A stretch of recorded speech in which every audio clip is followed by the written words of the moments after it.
What do you think about Conqueror Lee Sin? I think Conqueror Lee Sin... Oh, I forgot to swap scene, I just realized. I think Conqueror Lee Sin does have some potential. I still cannot really figure out if it's actually better than Electrocute. At the moment I'm just testing, and Conqueror did just get nerfed as well, so I'm not sure if... I mean, especially, you know, now after nerf, I'm not sure if it's worth playing Conqueror generally on junglers. I'm not sure how big the nerf is gonna be. I just figured I'm gonna test it a little bit, see how it feels. This game is gonna be quite a spicy one actually. We're against Hail of Blades Ringar, and they have a Pantheon top with Ignite and Dark Harvest. Pantheon top with Ignite and Dark Harvest. Imagine playing this. Like, who is this guy? What is he doing in my game? And why is he playing Pantheon top with Ignite? I don't really know about this Conqueror and Lido. I mean, it's okay, but I'm really not sure if it's actually better than Electrocute. I'm really not sure if I like Conqueror more than Electrocute, honestly. I guess we can try a game now with Electrocute and see how it feels. Try to feel out the differences. Why not Conqueror Lee? Well, I'm testing both Conqueror and Electrocute at the moment. The first two games I played with Conqueror. Now I just played one with Electrocute, and I'm gonna try another one with Electrocute. They just nerfed Conqueror now. I'm not sure how big that's gonna be for Conqueror, but no, just testing a bit, testing both runes, see how I like them. That's basically the reason. Top lane gank, trying to help my top lane against the Pantheon. If we do take down Pantheon, it would be pretty nice for the game, I think. If this guy falls behind, he should be struggling a lot against Vladimir. Generally, you know, if you can get a lead on top laners with Ignite, it's just super good for the game. Because while Ignite can be good in the 1v1, once you fall behind, it's really hard. Because, you know, if you die and you lose a big wave, you're just gonna fall so far behind from it. Whereas if you have TP and you die, it doesn't matter as much for the game. You can still just TP back to lane and you'll be okay. Let's see. Mark. Hey Broxah, loving your stream. What do you think about Rek'Sai and her recent changes? Well, from what I'm aware, they didn't change Rek'Sai in the patch that came out today. Did I miss something? No, I'm pretty sure they didn't change Rek'Sai in today's patch, but generally speaking of the previous patch, I think it did have a pretty big impact on Rek'Sai, because first of all they buffed Rek'Sai's ult so that, you know, people cannot flash the ult anymore. Even if people flash or blink or whatever, it's still, the ult still deals damage, whereas before you could just flash it, and you know, that made Rek'Sai's ult pretty useless. So not being able to dodge the ult is a big factor.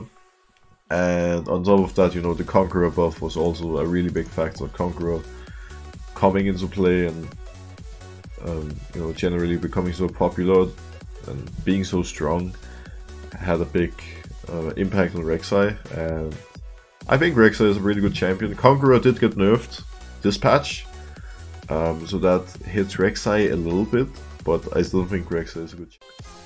What do you think about Skarner with the new changes? Will we see him in competitive? Well, I think the Skarner changes are definitely interesting. Are they gonna do enough to make him a viable competitive champion?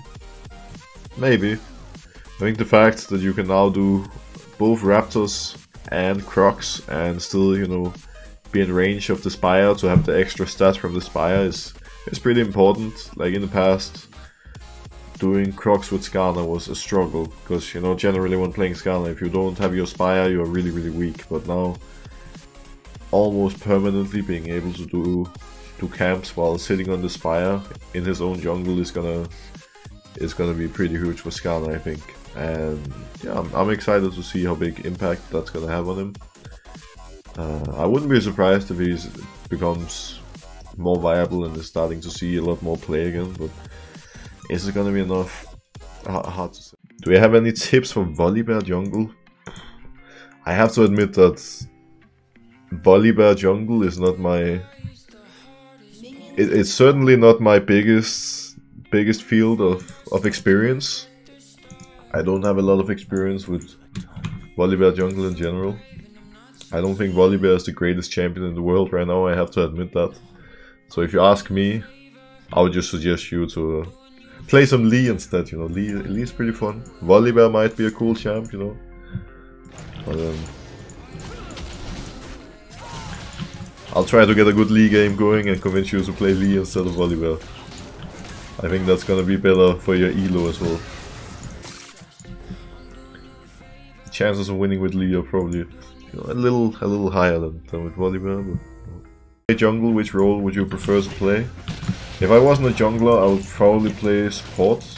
Support generally is the closest to jungle in terms of, you know, gameplay. Obviously you do lane with someone, but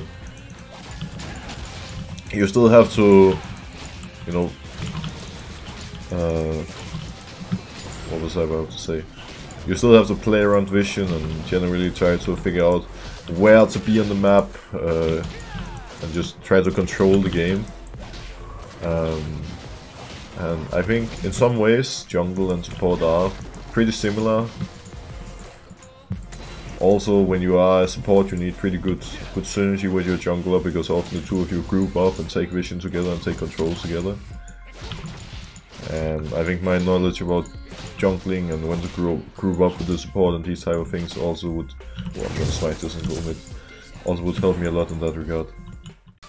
Is Janna even fine? She does nothing at all. I think Janna can be okay, but it really depends on the team comp and on the lane. Like last game, for example, we were having Camille support against Janna, and Janna was actually doing pretty well in that game, I think.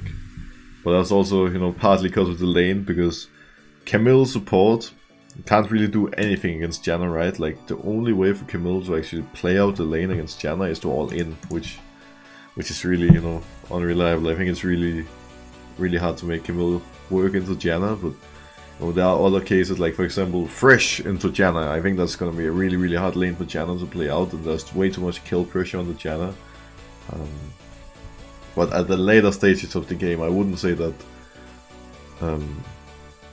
I would definitely not say that Janna doesn't do anything. I think once Janna actually has some items, you know, has Redemption, has Michaels, has Ardent, you know, once she starts having some items, she can actually do quite a lot. But in the early game, she's not the greatest champion. And, you know, generally, there's also a reason that Janna is not seeing too much play right now. Like, you know, it's not the best champion in the world in this current meta. That's for sure.